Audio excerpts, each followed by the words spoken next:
Bismillahirrahmanirrahim. Assalamualaikum warahmatullahi wabarakatuh. Hari ini merupakan pertemuan terakhir kita ya di semester ini. Jadi untuk mata kuliah akuntansi biaya, pertemuan terakhir ada di bab 13 ya, di sistem biaya standar. Kita langsung saja membahas terkait dengan materi hari ini, yaitu sistem biaya standar. Jadi, biaya standar itu sendiri merupakan biaya produksi satu unit atau sekelompok produk selama periode tertentu yang ditentukan di muka. Sehingga biaya standar itu sendiri merupakan biaya yang direncanakan untuk suatu produk pada kondisi operasi tertentu. Jadi, dalam suatu proses operasional, perusahaan manufaktur tentunya memiliki biaya-biaya standar yang ditetapkan di awal sebelum perusahaan tersebut memproduksi suatu barang. Kenapa penting? Nanti ada manfaat-manfaat yang memang akan diberikan ketika perusahaan itu menentukan biaya standar di awal. Jadi biaya standar sendiri mempunyai dua komponen. Yang pertama adalah standar fisik dan standar harga. Nah, standar fisik itu sendiri merupakan kuantitas standar masukan per unit keluaran.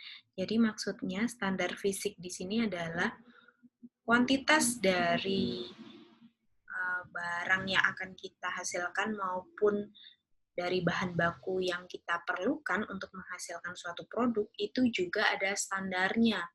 Dalam suatu proses produksi di perusahaan manufaktur tidak serta-merta kemudian membeli barang tanpa ada standar yang harus ditetapkan gitu ya. Pun begitu dengan jumlah dari hasil produksi yang kita hasilkan, jadi tidak serta-merta kemudian ya pokoknya ada bahan baku sekian, nanti hasilnya berapa, nanti tergantung dari berapa bahan baku yang kita masukkan. Tidak seperti itu. Jadi semua harus terstandarisasi dengan baik. Tujuannya apa?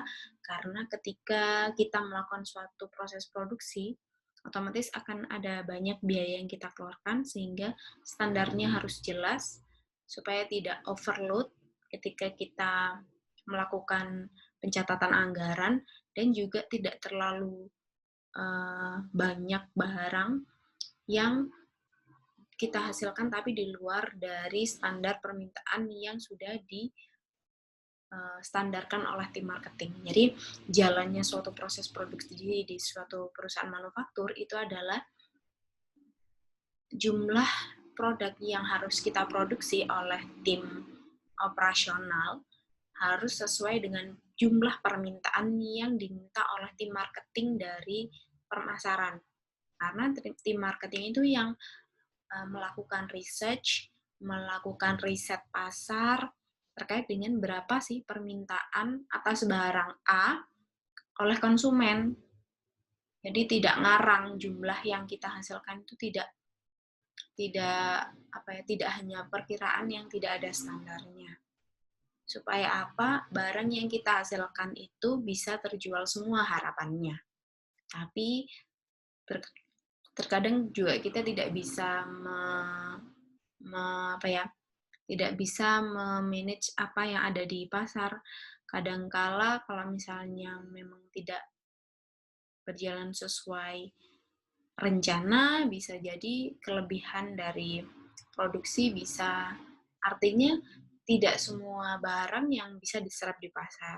Ataupun ketika memang ada hal lain, berarti kadangkala bisa juga terjadi yaitu barang yang sudah kita produksi ternyata masih kurang di pasaran. Nah, itu hal-hal yang di luar dari rencana kita. Namun, terlepas dari itu semua, kita tetap harus menggunakan standar-standar untuk yang pertama ya memanage baik pengeluaran maupun nanti apa yang akan kita kerjakan.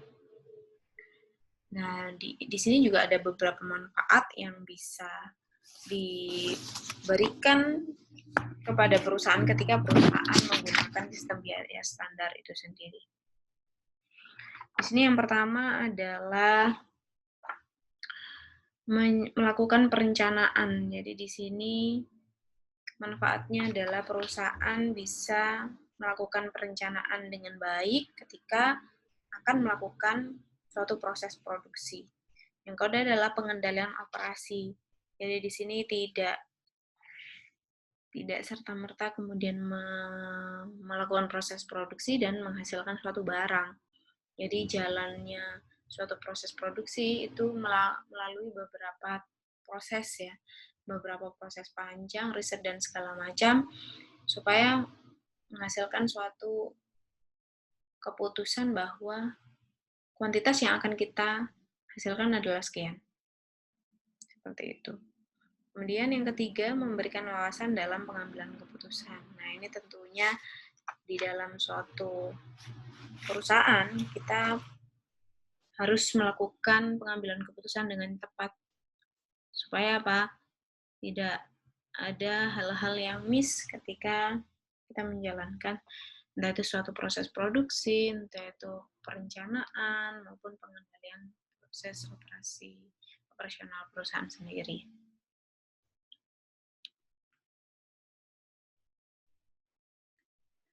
Di sini sistem biaya standar ini dapat digunakan untuk yang pertama adalah menyederhanakan prosedur penentuan biaya produk.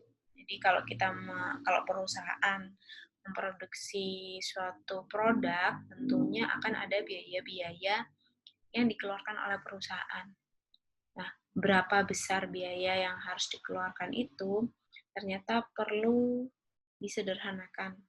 Kita tahu bahwa ketika kita berhadapan dengan biaya, pengennya si perusahaan adalah meminimalisirnya, ya. Nah, gimana untuk meminimalisirnya? Caranya apa saja? Nah, caranya disederhanakan menggunakan sistem biaya standar ini. Kalau semuanya sudah distandarisasikan, itu akan lebih mudah kita mengerjakannya, gitu ya.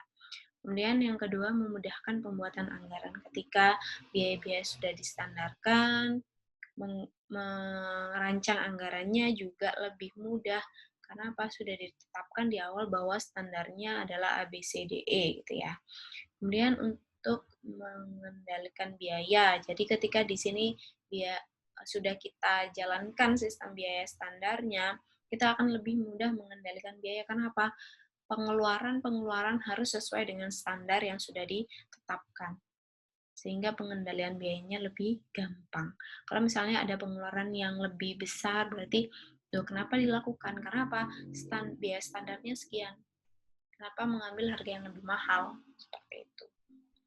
Kemudian dapat digunakan untuk menentukan harga jual. Nah, di sini kalau sudah ada standar biaya dari mulai dengan bahan baku sampai dengan tenaga kerja maupun overhead, kita akan lebih mudah mendapatkan biaya dari proses operasional. Biasanya disebut dengan harga pokok penjualan. Ketika kita lebih mudah untuk menetapkan harga pokok penjualan, kita tentunya akan lebih mudah dalam menentukan harga jual. Ketika harga pokok penjualannya sekian, maka harga jualnya sebaiknya kita up berapa, kita tentukan berapa harga jualnya. Seperti itu. Di sini ada subbab terkait dengan perancangan biaya standar untuk bahan baku.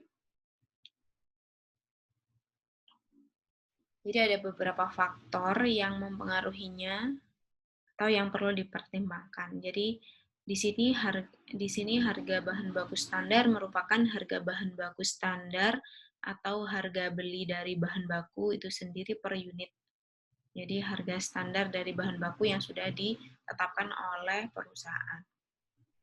Di sini harga bahan baku harus mencerminkan dari harga pasar yang wajar yang berlaku pada saat itu. Jadi ada beberapa hal yang harus diperhatikan ketika menetapkan harga standar dari bahan baku itu sendiri. Karena apa? Harganya kan menyesuaikan dengan pasar ya. Jadi kita harus tahu harga standar di pasarnya itu berapa. Sehingga kita bisa menetapkan harga standar bahan baku untuk perusahaan kita. Nah, faktor-faktor yang perlu dipertimbangkan yaitu yang pertama peramalan penjualan. Di sini harga bahan baku dapat dipengaruhi oleh volume pembelian bahan baku, sementara volume pembelian bahan baku dipengaruhi oleh volume produksi, sehingga perencanaan volume produksi sangat dipengaruhi oleh volume penjualan. Jadi tentunya kita harus tahu dulu paramalan penjualannya seperti apa, sehingga kita bisa merencanakan dari standar bahan baku yang akan kita gunakan. Kemudian yang kedua adalah kualitas bahan baku yang diinginkan.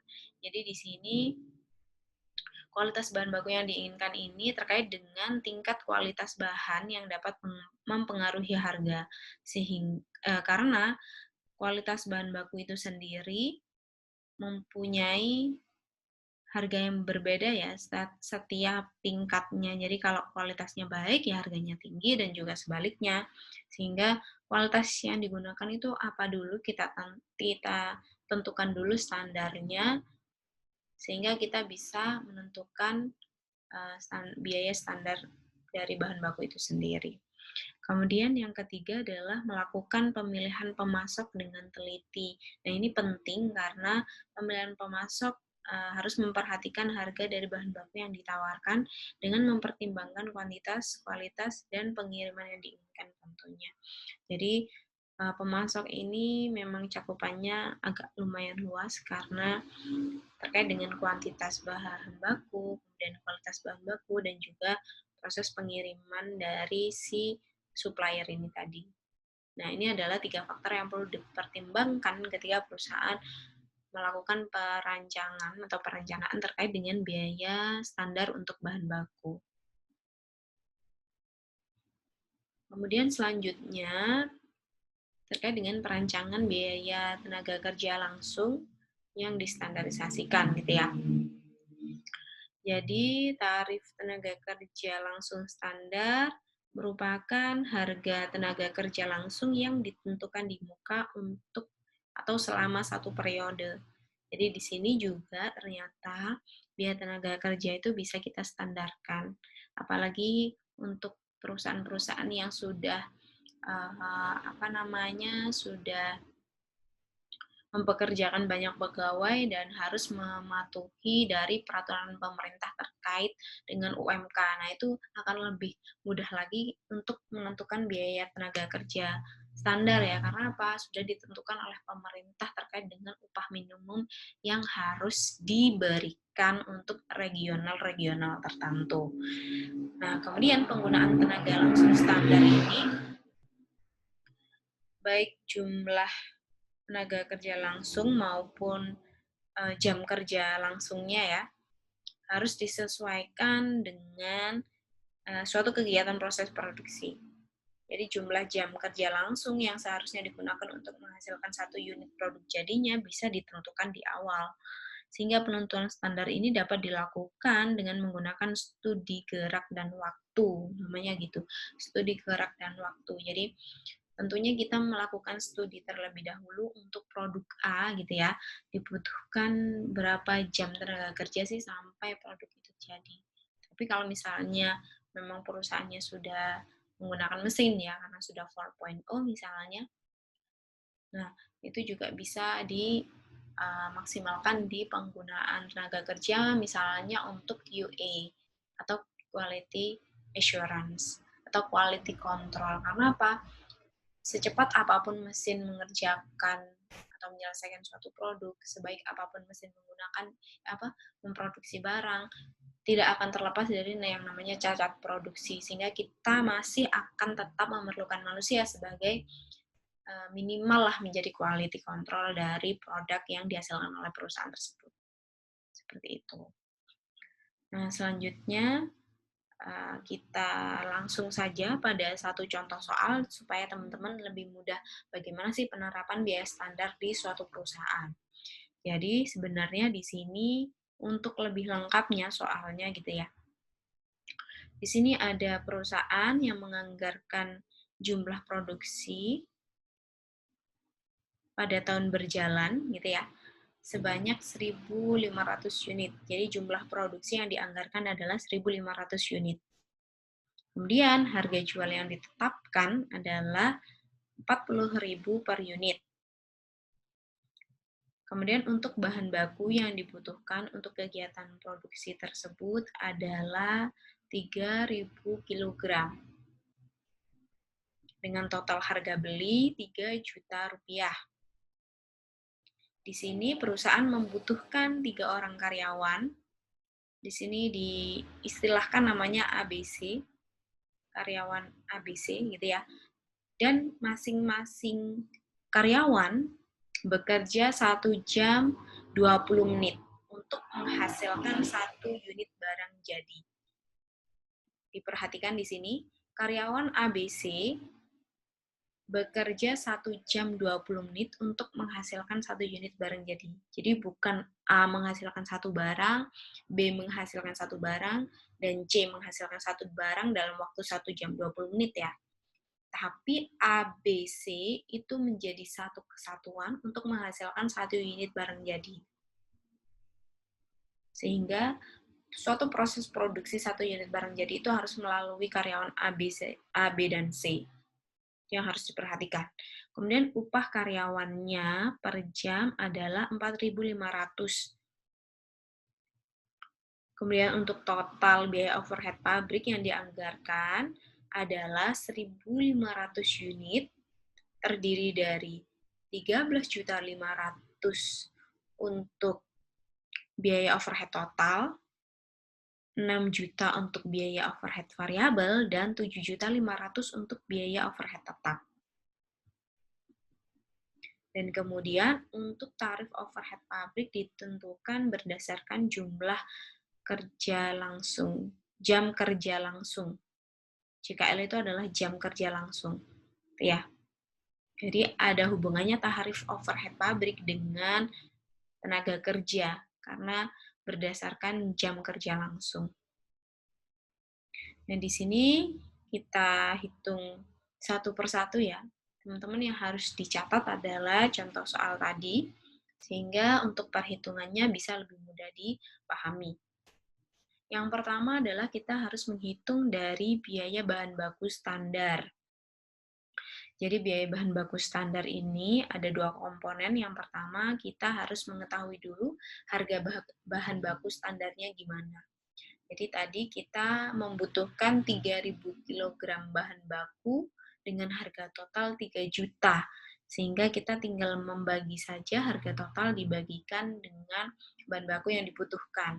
Sehingga ketemu untuk bahan bakunya kita dipatok harganya 1.000 per kilogram. Kemudian yang kedua adalah kuantitas penggunaan dari bahan baku. Untuk 3.000 kg bahan baku, kita untuk memenuhi standar kuantitas yaitu 1.500 unit. 1.500 unit ini adalah unit yang kita anggarkan untuk jumlah produksinya.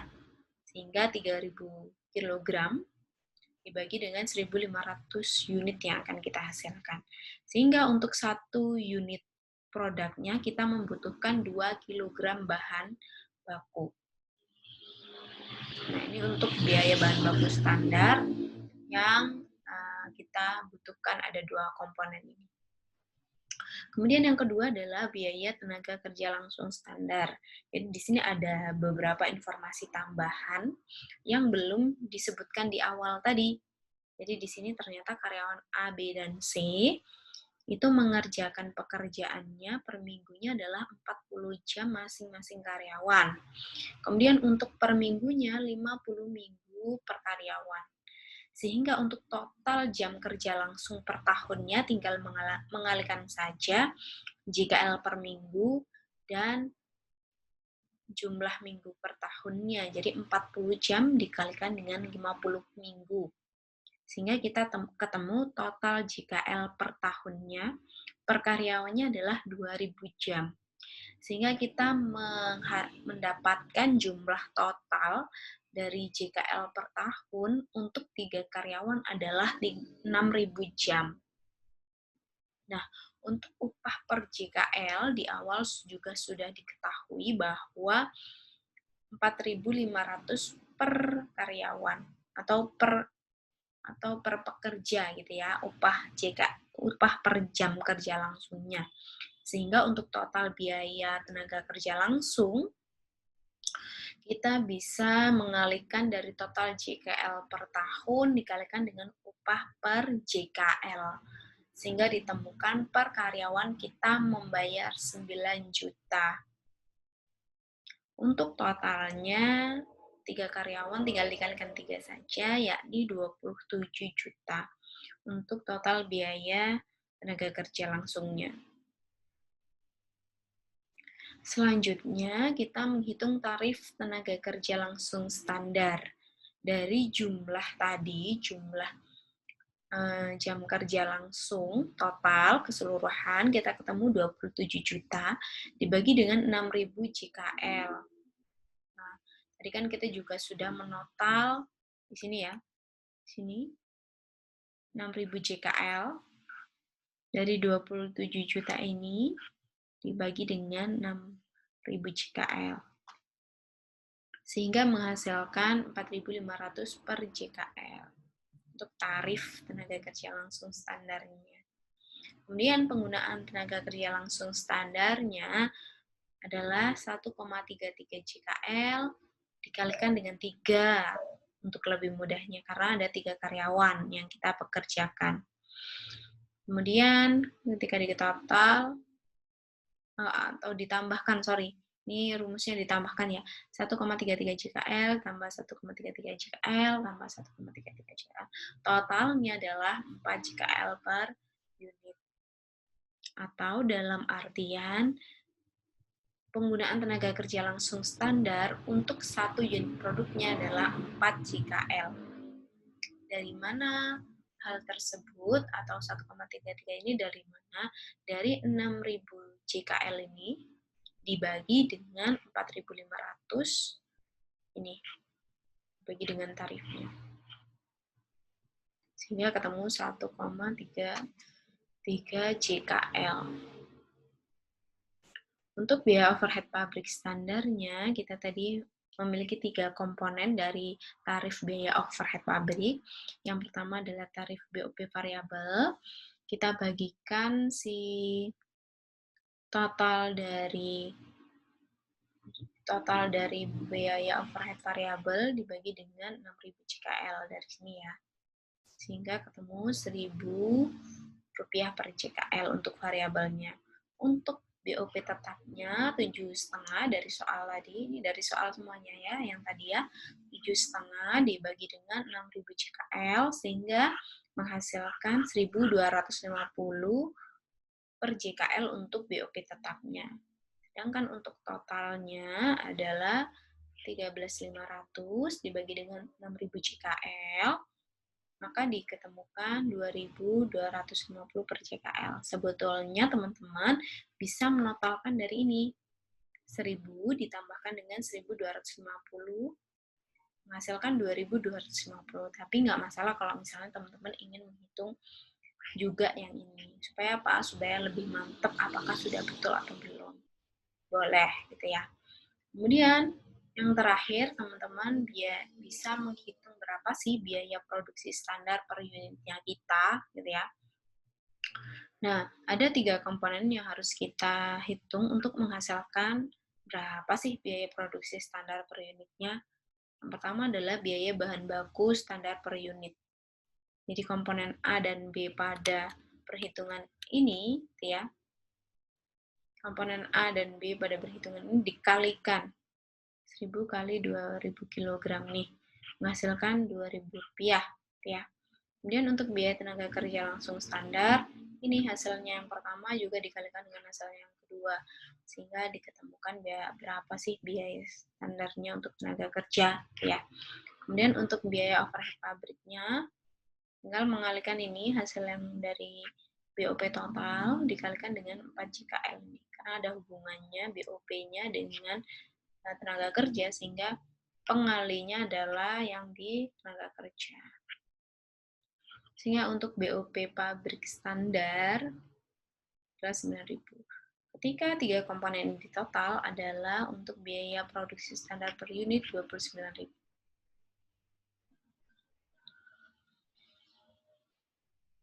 Seperti itu untuk perhitungan dari rancangan biaya produksi standar. Nah, di sini ada beberapa hal yang harus diperhatikan ketika kita menggunakan sistem biaya standar untuk melakukan suatu proses produksi di perusahaan.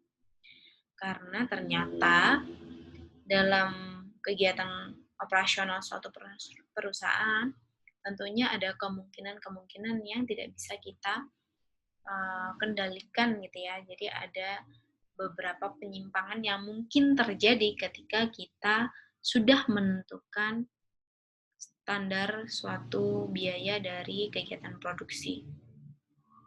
Jadi salah satu manfaat dari penggunaan biaya standar yaitu untuk membantu manajemen dalam proses pengendalian biaya produksi yang bisa digunakan perusahaan untuk menghitung penyimpangan-penyimpangan biaya. Jadi ada hubungannya ya dari penggunaan sistem biaya standar dan juga penyimpangan yang mungkin terjadi. Jadi di sini penyimpangan biaya standar ini dapat dihitung dengan membandingkan antara biaya standar yang sudah diterapkan atau sudah dibuat dengan biaya sesungguhnya yang benar-benar terjadi gitu ya. Sehingga jika terjadi entah itu kelebihan ataupun kekurangan dari biaya standar yang sudah kita tetapkan dengan biaya sesungguhnya yang terjadi, kita bisa menyimpulkan penyimpangan tersebut. Apakah penyimpangan tersebut menguntungkan ataupun merugikan. Ya. Sehingga untuk setiap penyimpangan yang terjadi pada perusahaan, harus kita analisis. Kenapa penyimpangan tersebut bisa terjadi? Kemudian kita harus cari solusinya seperti apa sih? Ya, terkait dengan adanya penyimpangan-penyimpangan yang ada. Sehingga lebih memudahkan manajer untuk mengambil keputusan bahwa harus dikoreksi nih, gitu ya. Apa yang harus dikoreksi?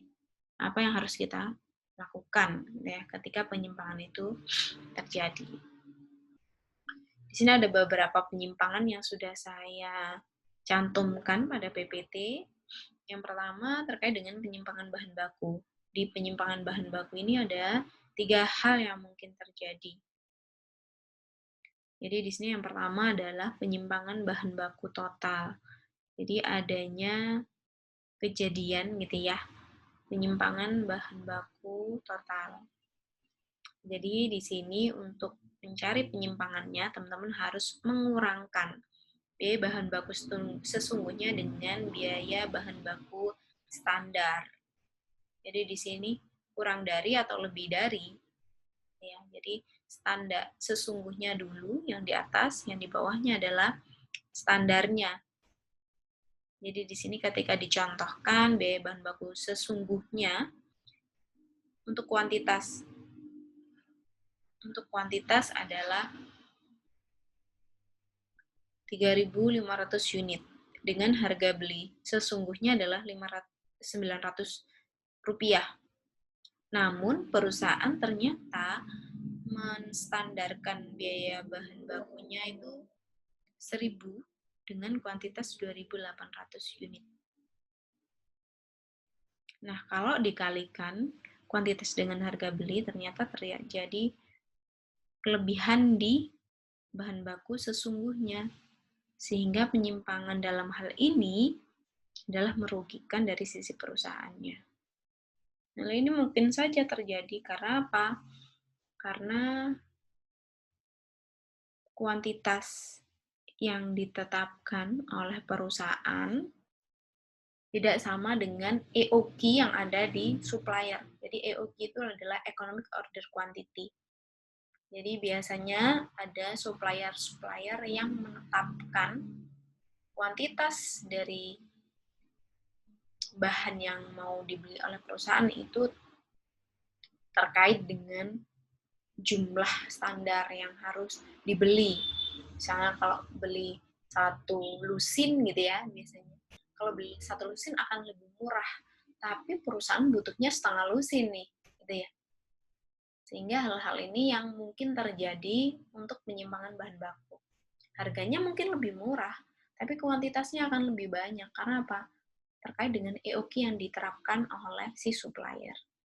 Nah, ini merugikan dari sisi perusahaan, gitu ya. Yang kedua, penyimpangan harga bahan baku dan kuantitas yang digunakan. Untuk harga sesungguhnya adalah Rp9, dengan kuantitas standar dari perusahaan adalah 3.500. Untuk harga standarnya yang kita tetapkan adalah 1.000. Ya. Kemudian untuk kuantitas yang digunakan masih sesuai standar, yaitu 3.500 unit. Nah, dari sini kita bisa menyimpulkan bahwa penyimpangan harga bahan baku itu bisa menguntungkan. Karena apa? Ternyata lebih murah dari yang kita standarkan. Bisa jadi kita standarnya adalah ketika lagi mahal-mahalnya bahan baku. Tapi ternyata pada saat kita membutuhkan bahan baku dan kulaan gitu ya, dan beli ke supplier, ternyata harganya lebih murah dari yang kita standarkan. Nah, ini menguntungkan dari sisi perusahaan. Yang ketiga adalah penyimpangan penggunaan bahan baku. Di sini dari kuantitas yang kita gunakan ya. Jadi kuantitas sesungguhnya yang kita gunakan adalah 3.500 unit. Namun kuantitas standarnya yang kita tetapkan adalah 2.800 unit. Jadi di sini ada kelebihan dari sisi kuantitasnya. Sehingga hal tersebut adalah merugikan dari sisi perusahaan. Karena apa? Kuantitas sesungguhnya ternyata lebih banyak daripada yang kita standarkan. Bisa jadi perhitungan untuk menstandarisasi dari jumlah yang kita tetapkan itu tidak sama dengan hasil yang dikeluarkan oleh mesin. Itu bisa saja terjadi ya. Kemudian yang kedua adalah penyimpangan biaya tenaga kerja langsung. Yang pertama, penyimpangan dari biaya tenaga kerja total. Kuantitas yang dimaksudkan di sini adalah jam kerja dari karyawan itu sendiri. Kemudian untuk tarif beli standar adalah istilahnya untuk membayar karyawannya ya, tarif karyawannya itu sendiri. Ketika biaya tenaga kerja langsung sesungguhnya lebih besar daripada biaya standar yang sudah kita tetapkan, maka otomatis akan merugikan dari sisi perusahaan. Biasanya dari jam yang kita tetapkan oleh perusahaan adalah 5.400 jam. Tapi karena satu dan lain hal karyawannya molor, sehingga baru bisa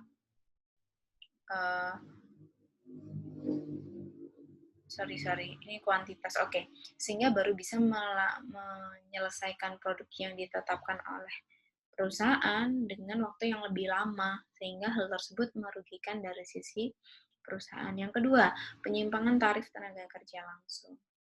Nah, di sini tarif yang ditetapkan adalah 4.500. Tapi ternyata tarif sesungguhnya adalah 4.600 dengan jam kerja yang sama,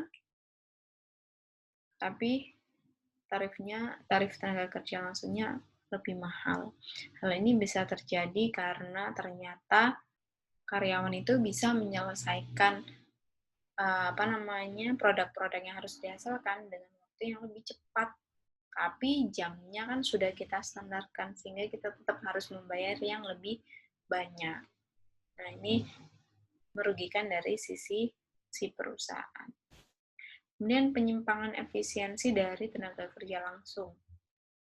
Nah, ketika kita ngomongin tentang efisiensi, berarti tidak sesuai dengan jam yang sudah kita standarkan, sehingga kita tentunya mengalami kerugian dari sisi perusahaan. Nah, sekian dari penjelasan terkait dengan sistem biaya standar. Jadi silakan teman-teman pelajari untuk pertemuan hari ini. Apabila ada yang masih kurang paham, bisa teman-teman tanyakan di grup WA kita, grup WA kelas, maupun di Google Classroom-nya kita.